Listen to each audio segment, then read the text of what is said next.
It was a Thursday evening, one that began with the familiar rhythm of any other, but was destined to curdle into something unforgettable. As usual, my wife Anna and I were working in tandem in the kitchen, preparing dinner. She was finely dicing an onion while I cut cheese and ham into small cubes for our omelets. It was then that she said something that cut through the mundane. "Brad," she began, her knife pausing over the cutting board, "we've been married for almost 7 years, and we've always been completely honest with each other, haven't we?" I stopped chopping the ham. Of course, we'd agreed before we ever said "I do" that honesty was the bedrock of our relationship. "Yes," I answered, "always." She turned from the counter, her expression pensive. "I've met someone." The hairs on the back of my neck stood up, a sudden, sharp shock, like a jolt of electricity. I had to force the words out, terrified I already knew the answer. "You've met someone? What does that mean, Anna? What does met someone mean?" "A guy from work," she said, her voice quiet. "A really nice guy. I had lunch with him." "Okay," I said, my own voice tight. "I'm guessing there's more to it than that. So, go on. You met this, very nice guy. At work? You had lunch? And you like him? Maybe. A lot?" She turned her head away, a look of profound regret etched on her face. She gave a single, sharp nod. "Yes." In that instant, my appetite vanished, not just for the omelets, but for everything. A wave of sickness washed over me, but I knew I had to see this conversation through. The knife clattered from my hand onto the cutting board. I braced myself, planting both palms flat on the table to keep from swaying. Anna backed against the counter, sensing the tremor in my voice as I asked, "How far has it gone? You know, between you and this really nice guy? We've had lunch every day for a few weeks. We had dinner last week, when you had that late business meeting. Have you held hands? Kissed? Anything?" Her face grew pale as she nodded once more. "We've kissed." I felt a knot of bile rise in my throat, and I struggled to choke it down. "Have you slept with him?" Her eyes flickered to mine for a brief, painful moment before she shook her head. "Not yet." "Not yet?" The room started to spin. I had to grab a chair and sink into it, my legs suddenly unable to support me. "So you haven't slept with him? But you're planning to?" A trembling, "Yes, I think so. He wants me to go away with him for the weekend." "And you're going?" "Yes," she whispered. "I don't want to upset you, Brad, but I need to know what he means to me." "I'm so sorry. I know this hurts you, and I hate that. But I told him I'd go. I couldn't just disappear without telling you. We've always been honest." "Where, where are you two going?" "Las Vegas." "Sharing a room, I assume?" "He says he booked a suite." "Big spender," I muttered. "He thinks a lot of me." "I have no doubt. When do you leave?" "Tomorrow morning." "Wow." A bitter laugh escaped me. "You really waited until the last possible second to drop this on me, huh?" "I waited because I had to be absolutely sure I was going through with it before I hurt you." I almost laughed again, but the sound caught in my throat and came out as a sob. "How very considerate of you, Anna. Does he know you're married?" "Yes, of course. I always wear my rings." "Do me a favor," I said, my voice dripping with venom. "Don't wear them when you're in his bed in Las Vegas." "Brad, I talk about you all the time when I'm with him. Wonderful. I'm sure you have plenty of great things to say about me. How I'm a nice guy, just like him, but maybe a little boring in bed. How I'm a poor provider and leave toenail clippings on the carpet and all the other little things that have driven you away. She looked stunned. I have never said a single bad thing about you, Brad. He knows I love you, but not enough to stop you from going away for a weekend of sex with him. You love me, but you're not in love with me. Is that it? No. Oh, I don't know. I'm just confused. So to unconfuse yourself, you throw yourself into the arms of a very nice man who knows you're married but doesn't care? A few days and nights in Vegas, in his arms and in his bed, will clear everything up about how you feel about him and me. You'll let him possess the body you promised exclusively to me all those years ago. Let him sleep with you. Tears were now streaming down her face. Has your very nice boyfriend been tested for STDs recently? Brad, no. He hasn't been with a woman in over 2 years. That's what he says. But I'm willing to bet $1 million he's lying. He sees a beautiful, sexy, married woman, and he wants her. For guys like him, it's the ultimate game. To steal another man's wife, to sleep with her, to turn her pathetic husband into a cuckold. And if I'm right, you might find that what happens in Vegas doesn't always stay in Vegas. It might just follow you home in a very unpleasant way. Is this nice gentleman your boss? No, he's my boss's boss. So you're really moving up in the world then. No need to climb the corporate ladder when you can just use your body to get a few rungs ahead. I don't know what I'm doing, Brad, and your cruelty isn't helping. I'm in no position to help you leave me for a sex weekend in Vegas, Anna. Let me ask you something. If I begged you not to go, if I got down on my knees right now and pleaded with you to stay here with me, would you? She shook her head, her gaze fixed on the floor. I can't, Brad. I told Stan I would go. I can't go back on my word. So now I had his name, Stan. Wow, I said, the word hollow. I see. You can break the sacred vow you made to me 7 years ago without a second thought. But you can't break a promise you made to Stan. Is that right? I'm sorry, Brad. I don't want to hurt you, but I have to do this for me. Please, try to understand. Even as I realized in that moment that I had lost her, an idea sparked in my anguish. A farewell gesture, one that might force her to reconsider the consequences of her actions, even if it wouldn't change her mind. I stood up and faced the basement door. Wait here. I want to show you something. Then I'll leave you alone, and you can get ready for your trip. I went down into the cellar, my eyes scanning the shelves until I found the Halloween prop I needed. Then, I retrieved a piece of paper from our wall safe, grabbed a hammer and some nails, and brought everything back up to the kitchen. When Anna saw me come up the stairs carrying the small, wooden coffin we used as a Halloween decoration, she looked at me as if I'd gone insane. What is that for? I placed the 3-foot-long coffin on the kitchen table, sweeping the ham and cheese I'd been working on to the floor.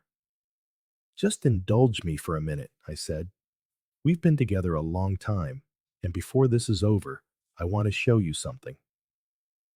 I held up the hammer. A look of real fear crossed her face. This, I said, tapping the prop, is a coffin. It's a cheap Halloween decoration, but it's a coffin nonetheless. This is the lid. These are nails. I held up the document from the safe. And this is our marriage certificate. I opened the coffin's lid, placed our marriage certificate inside, and closed it. Brad, what are you doing? Put that back where you found it. Why, Anna? Does it mean anything anymore? It belongs in here, in the coffin. ready for burial. She started crying again. What are you talking about? That's proof that we're married. Which, when you walk out that door to meet Stan tomorrow, will no longer be true. She was becoming more and more agitated. You don't know that, Brad. Oh, but I do, Anna. Your decision is to go with Stan. My decision is to file for divorce. Now sit down and listen. Our marriage certificate is inside the coffin, right where it belongs. I took a nail and positioned it over a corner of the lid. This first nail, I said, represents all the lunches and dinners you shared with Stan. The very nice guy. I brought the hammer down. Bang! The sound was deafening in the small kitchen, and Anna flinched. I took a second nail and placed it on the next corner. This nail represents the passionate kisses you shared with him. Bang! I moved to the third corner. This one is for the lingerie, the sexy new panties and bras I know you bought just for him. Bang! Finally, I picked up the last nail and set it over the fourth corner. And this nail, Anna, this one symbolizes your agreement to go to Vegas with Stan for the weekend. I gave the hammer a moderate tap, just enough to sink the nail's point firmly into the wood. It stood there, half driven. This is the fourth nail, Anna. You've heard the expression, the final nail in the coffin. The one that seals it forever, that irrevocably decides the fate of whatever is inside. That final nail is only partially in. Our marriage is in that coffin, Anna. So when you walk out that door tomorrow morning to be with Stan, that last nail will be driven all the way in, and our life together will be over, irrevocably and irreconcilably. You're not serious, Brad. You can't just throw us away over one indiscretion. I'm not throwing us away, Anna. You are. I have loved you with every fiber of my being. You are the most beautiful, sexy woman I have ever known. And I have had the honor and joy of calling you my wife for these past 7 years. No, I'm not the one throwing us away. If I could, I'd climb into that coffin with our marriage certificate and be buried right along with it. Her silence confirmed my suspicion about the lingerie. I'm leaving now, I said, my voice flat. I don't want to be here to witness your final act of betrayal. I'll come back for my things sometime in the next couple of weeks, after you're gone. If you get any free time in Vegas, though I suspect you'll be too busy warming Stan's bed to think of much else, you might want to consider which things in the house you'd like to keep. I won't be here when you get back, but my lawyer will be in touch. I grabbed my jacket, walked to my car, and drove away, feeling utterly lifeless, numb to my very core after the most horrific night of my life. I didn't care where I was going. I just had to go. Part 2. Knowing I wouldn't be able to keep anything down, I found a cheap motel near the airport. I didn't trust myself not to go to the departure gate just to see what kind of charming man Stan was. I had already lost. It didn't matter. He had won. My cell phone rang several times. The caller ID showed it was Anna. I ignored it. I couldn't bear to hear any more apologies for her decision to abandon what I had always believed was an extraordinary marriage. Sleep was impossible. My mind was a torture chamber, replaying vivid images of Anna making love with Stan. I thought of the sensitive spot behind her knees that gets so warm when you kiss it, how she loves having her feet massaged. I was certain that by the end of the weekend, he would know all of Anna's little secrets. Secrets I had foolishly believed were ours alone.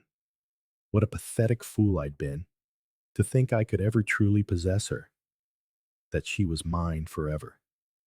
I rose early, showered, and put on the same clothes from the day before.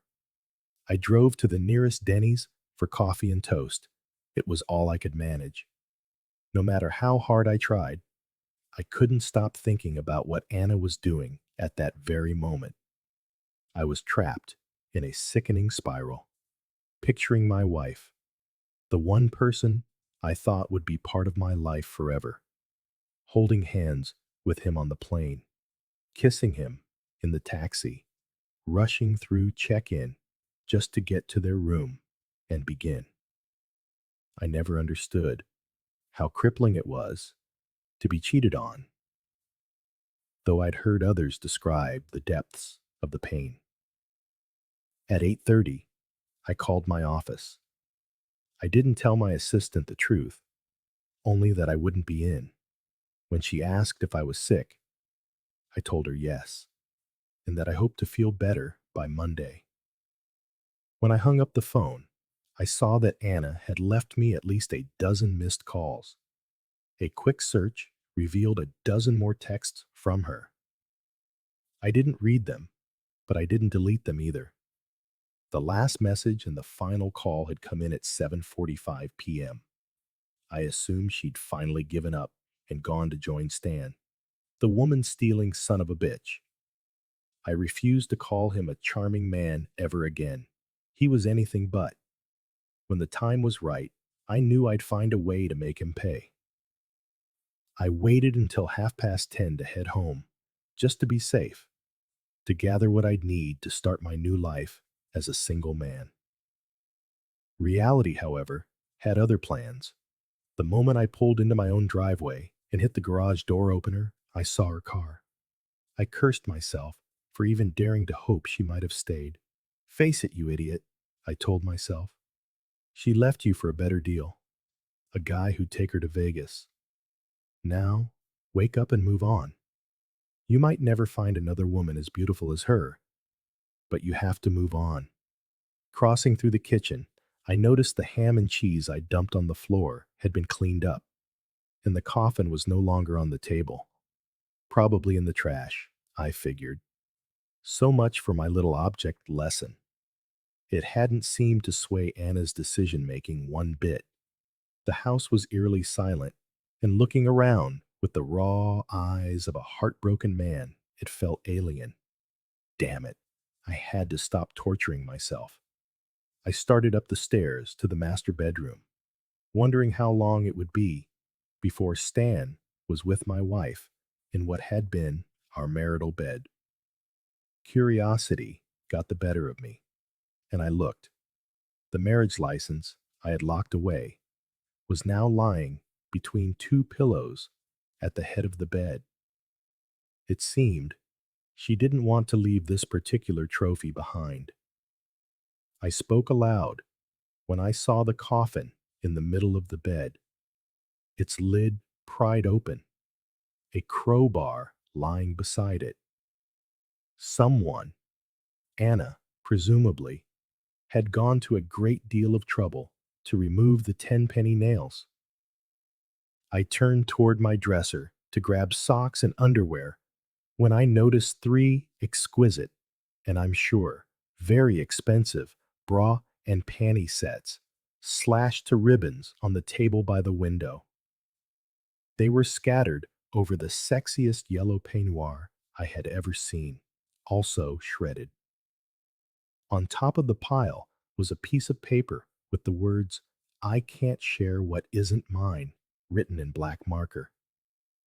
"This is insane, isn't it?" I said to the empty room. I glanced back at the bed and saw a similar piece of paper propped against the coffin. "I can't share what isn't mine." The same message, the same black ink. Just then, the squeal of tires and the sickening crunch of metal echoed from the front of the house. Before I could even react, the front door flew open, and a woman's voice screamed, "Brad, where are you? Oh God, please come here. Brad, please just come here so I can tell you how wrong I was, how incredibly, unbelievably wrong." I heard her running for the stairs, heard her stumble and fall halfway up, crying hysterically. Then she was reaching her arms out toward me at the top of the landing and beginning to crawl. I had never seen her in such a state in our 7 years of marriage, or the 2 years we dated before that. She was wearing gray sweatpants, a Caltech sweatshirt, the bunny slippers I'd bought her as a gag gift for Christmas, and not a trace of makeup. Anna, what are you doing? Is Stan here somewhere? I can't share what isn't mine, Brad. That's what I told him, she said, shaking her head furiously. Told who? Stan. When he came to pick me up, I told him, I can't share what isn't mine. I was dressed just like this. He asked me why I wasn't ready to go to Vegas with him, and I just said it again, that I couldn't share what wasn't mine. I told him I couldn't go anywhere with him, that I would never go anywhere with him or speak to him again, because I don't own the body he desires so much. This body belongs to my husband, and only my husband, and it will never belong to anyone else. I can't share what isn't mine. Only my husband owns every inch of me, and I will never share it with another. She continued to inch her way up the stairs toward me. He called me every name in the book. Brad told me I made him waste money on a plane ticket and a suite at the Aria. He said he'd tell everyone at work about me and get me fired. I told him he couldn't because I'd already quit. He was so angry his tires squealed for a whole block as he sped away. When she finally reached the landing, she wrapped her arms around my legs, her hands clutching my ankles. I am so ashamed, she cried out. I hurt the one person in this world who has proven to me time and again how much he loves me and would do anything for me. I shattered the sacred trust of the man who is my entire life. I am so, so sorry. She broke down, sobbing. For what felt like an eternity, but was probably only a few minutes, she just clung to me like that. I was in shock, unable to move. My heart had been savagely broken by the woman I worshipped with every breath. My Alpha and my Omega, my beginning and my end. And here she was, not half a day later, sobbing and clutching my legs. I stood frozen, unable to move, even as every cell in my body screamed at me to pull her into my arms and tell her how much I loved her, that we would get through this awful time. Everything that had happened in the last 15 hours replayed in my mind. Even though I was sure she and Stan hadn't had sex, I felt cheated on. Married women don't have private lunches with unmarried men. A married woman never gives another man a passionate kiss. Married women don't agree to and plan romantic getaways to Las Vegas with another man. True, she had come to her senses before the ultimate damage was done, but she had still cheated on me. It was clear that the woman who had been my universe until last night was in as much agony as I was. Our marriage was teetering on the edge of a deep, dark abyss, and I wondered if we had the strength to pull back together, or if we were both about to fall into the void. I helped Anna to her feet, and we just held each other until her sobs subsided. Let's go make some fresh coffee, I told her. Thank you, Brad. Oh, Brad, she said softly. I think I wrecked your car when I pulled into the driveway.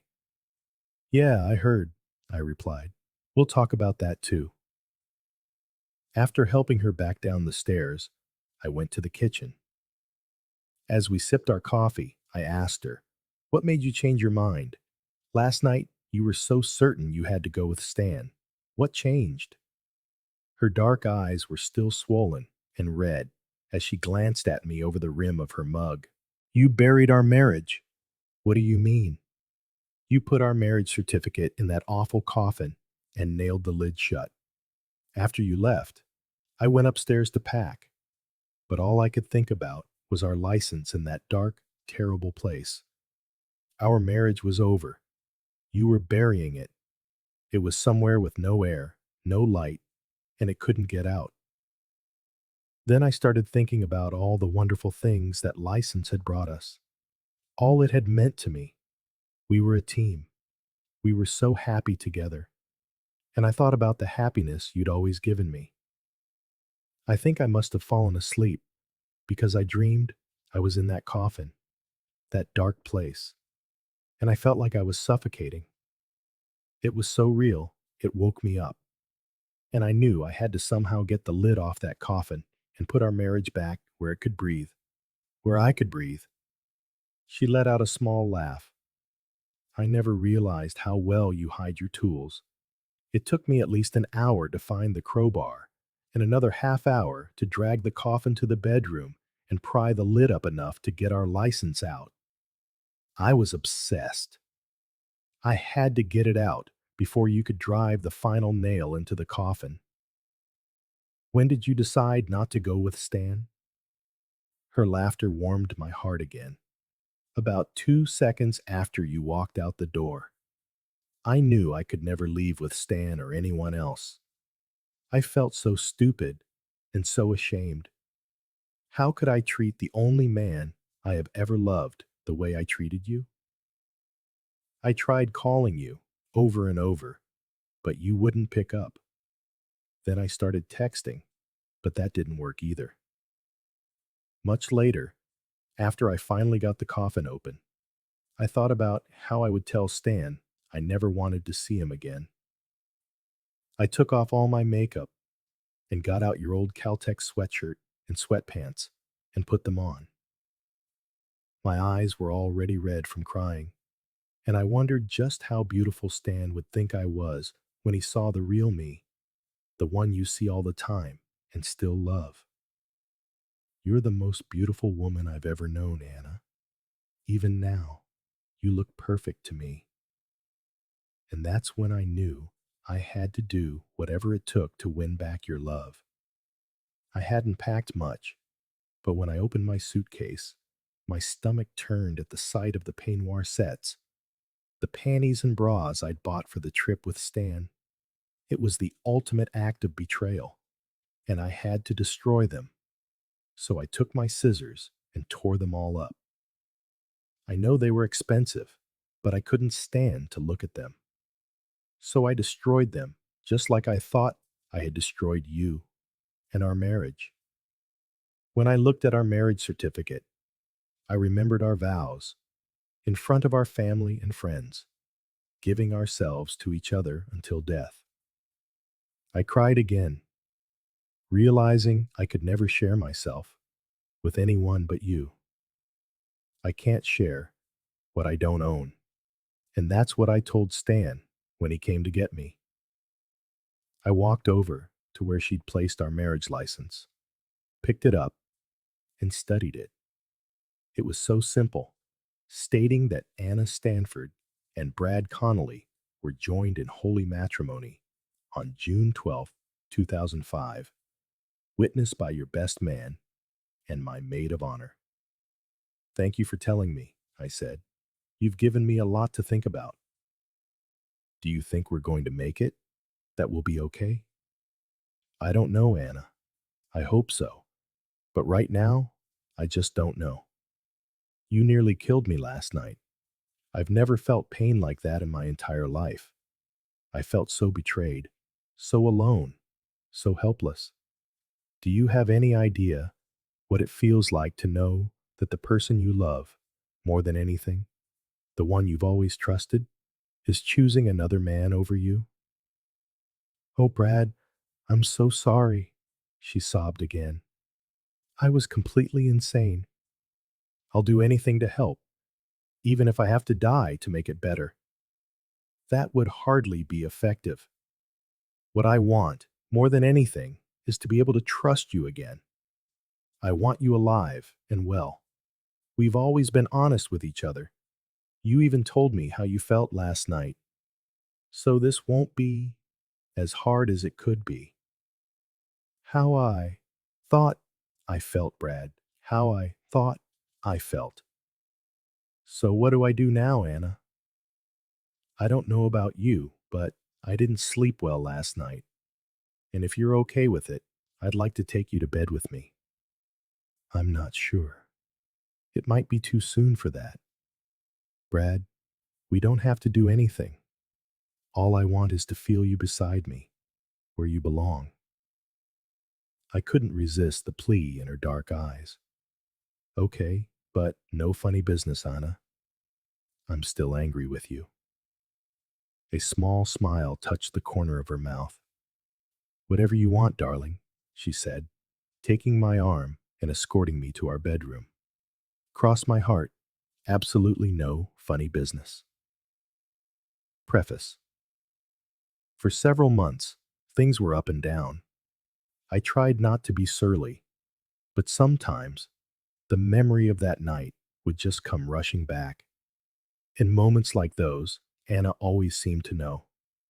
Her love was so immense, it consumed my every thought. She quit her job. She had to tell them why, even though the thought of it was humiliating. Sure enough, the HR director informed her that Stan, that oh so pleasant Stan, already had 3 sexual harassment complaints filed against him. Long story short, Stan was out of a job with no references to his name. Not only did Anna get to keep her position, but she also received a substantial settlement in exchange for her silence. Then we found out we were expecting, so she only stayed on for another 6 months or so. I suppose there are all sorts of ways to make your mark. Wham, wham, to leave a lasting impression. Oh, and yes, of course, that day, as soon as Anna helped me up the stairs and settled me into our bed, well, I think you can guess the rest.